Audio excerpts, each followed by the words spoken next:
অ্যাডেনেক্সাল cyst.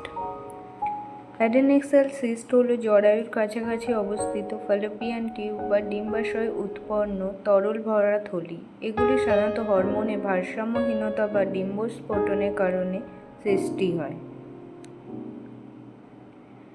অ্যাডনেক্সাল সিস্টের কারণগুলি হল Soumya ovarian tumour, ovarian cancer, অবসাদ, বদহজম বা অম্বল, পেলভিস বা পিঠে ব্যথা, সহবাসের সময় ব্যথা, এসব অনেক কারণ দেখা যায়।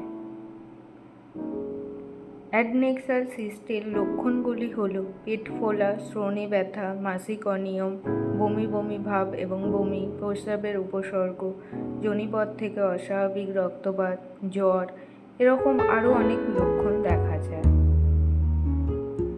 এসব সমস্যার সমাধানের জন্য আপনারা আসুন আমাদের দ্য হোম ফার্টিলিটি ট্রিটমেন্টে। এখানে ন্যাচারাল ট্রিটমেন্টের মাধ্যমে কোনো রকম ওষুধ ইঞ্জেকশন ছাড়াই ন্যাচারালি 3 থেকে 6 মাসের মধ্যে আপনি আপনার সমস্যার সমাধান পাবেন।